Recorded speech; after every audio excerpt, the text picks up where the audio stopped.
Fala pessoal, hoje a gente vai falar de um tema muito importante que é o Trade System, ou seja, seu sistema de trade. O que você usa como premissa, o que você usa como gerenciamento de risco e, na verdade, como você monta tudo isso para ter um sistema efetivo. E mais do que isso, como você vai treinar isso depois. Bom, a gente vai falar um pouquinho sobre Trade System. Como eu disse, existem N livros que falam sobre N estratégias, mas no final de tudo você vai adequar a sua estratégia ao seu perfil. Porque tem pessoas que são mais ansiosas, menos ansiosas, operam tempos gráficos diferentes e tudo isso vai influenciar no seu trade system. Seja para day trade, seja para swing trade, seja para position trade, tudo vai depender do seu perfil. Então não pense que você vai ler um livro e vai encontrar tudo que você precisa naquele livro. Não, você vai absorver um pouco de cada e no final de tudo você vai montar o seu. Por que eu falo isso? Porque um trade system ele é baseado em duas coisas. Operacional, que é justamente como você vai montar suas operações, baseado em quê? E aí entram as premissas. Quais premissas você vai utilizar? Tem que estar acima ou abaixo das médias, as médias longas, as médias curtas. Vou operar só em sidebar, vou operar só retração de Fibonacci. Enfim, são N maneiras de você ter estratégias baseadas nisso. Aqui eu vou dar uma dica que é operar em sidebar. Eu vou trazer esse conteúdo na semana que vem, junto com uma referência do livro do Al Brooks, que ele fala sobre inside bar de várias maneiras, como você operar uma barra interna. E o que significa operar uma barra interna? Muito legal, então acompanhe semana que vem. E aí a objetividade do seu operacional. A gente tem que tirar a subjetividade do eu acho, eu quero, eu torço, eu rezo. Não, aqui você tem que ser objetivo. Por isso que eu falo que um robô opera muito melhor que o ser humano, porque ele é objetivo no que você mandar ele fazer. E aí o seu gerenciamento de risco. Entrando um pouquinho mais a fundo, basicamente, como eu falei, um operacional. Bom, eu usava cruzamento de médias no começo. Então a média de 9 cruzou a média de 20, uma média mais curta cruzando uma média mais longa, significa que no curto período a gente vai ter uma tendência para o lado que a média estiver apontada. Lembra que a média é um indicador de tendência, então ela vai te mostrar se o preço está oscilando para cima, visto que a média é um cálculo da oscilação do preço pelo tempo. Então, quanto mais tempo o ativo estiver subindo, mais reta vai estar a média de 20, próximo a 90 graus. A gente pode usar Fibonacci, ainda uso muito até hoje para calcular alvos, mas isso daqui é para você calcular o seu risco-retorno. Então, o Fibonacci está dentro do seu operacional, mas ele também está te mostrando o seu risco-retorno. Normalmente, quando eu comecei, eu fazia 1 para 1, ou seja, o meu risco era perder 100 ou ganhar 100. Acertava, beleza. Eu tinha que acertar mais do que eu errava, mais que 50% das vezes, porque eu sairia positivo. Então o Fibonacci é interessante para a gente calcular os alvos, calcular os riscos e entender se faz sentido naquela operação. Ele também é importante para a gente entender pontos de retração. Pontos de retração alinhado com médias e com volume financeiro é o melhor setup que existe. São movimentos perfeitos de pivô formado usando isso daqui e padrões de candle. Então qual o padrão de candle que a gente quer ver? Queremos ver 5 barras de alta, ou seja, 5 barras verdes, amplas com fechamentos nas máximas, um pouco pavio em cima. Significa que até o último minuto houveram compradores naquela região. Eu vou trazer um outro conteúdo que é sobre um mercado de ordem stop e um mercado de compra a mercado. Tem diferentes movimentos, a gente vai entender isso numa aula que eu vou fazer especialmente para vocês. Mas basicamente a ordem stop significa que a pessoa posicionou uma ordem para comprar caso rompa. E uma compra a mercado é que a pessoa está tomando a compra a qualquer custo porque ela acha que vai subir bastante. Então o mercado de compra a mercado ele entra no que a gente chama de always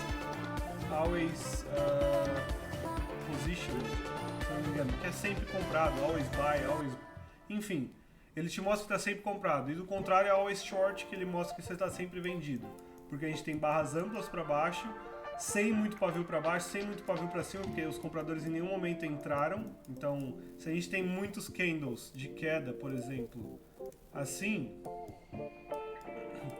e o pavio dele sendo sempre bem pequeno para cima, significa que quando essa barra abre, quando a barra abre, poucas pessoas querem comprar a abertura daquela barra e os vendedores já batem. E tendo pouco pavio embaixo, significa que até o último minuto a gente teve vendedor naquela região. Então é muito interessante a gente começar a entender como tudo se conversa, tudo flui de uma maneira boa. Para a gente operar, fazer um operacional legal, a gente primeiro tem que entender, bom, eu sou um cara que opero tendência, lateralidade ou reversão. Qual que é o que dá mais dinheiro? É a reversão, mas ela tem um percentual de acontecer pequeno, ou seja, a maioria das vezes que você vê um sinal de reversão, ele tende a falhar. A maior probabilidade dele falhar aliás, a maior probabilidade é dele falhar. Então, obviamente, operar tendência é muito bom. Mas o que dá mais retorno financeiro é uma contra-tendência, que seria uma reversão. Por quê? Numa tendência, você vai ter aí o seu risco de uma perna e o seu alvo de uma perna. Normalmente é 1 para 1, você consegue ir arrastando stop, enfim. Isso também faz parte do Trade System, dentro do gerenciamento de risco. Numa reversão, o movimento está subindo, subindo e do nada ele começa a cair. A reversão ela é completa quando ele volta para o início da primeira onda. Então se você entra aqui, seu stop é muito curto e seu retorno, quando a gente pega para comparar o tamanho desse stop com o tamanho do alvo, seu risco-retorno é muito maior do que você comprar aqui um stop aqui para buscar aqui. Repara o tamanho do stop e o tamanho do alvo, é 1 para 1, e aqui a gente tem um stop muito pequeno para um alvo muito longo. Então você tem que entender como as médias, o volume, os padrões das barras, o Fibonacci, podem te ajudar a operar a reversão. O Al Brooks tem 3 livros que falam sobre isso.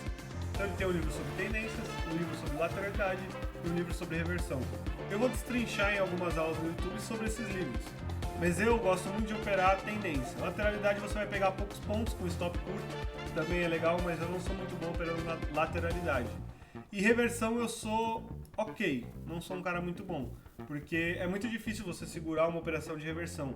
Por mais que no livro ele diga que a reversão, quando ela acontece, ela te dá pontuações absurdas, assim, 1000 pontos, igual eu peguei hoje, inclusive no índice.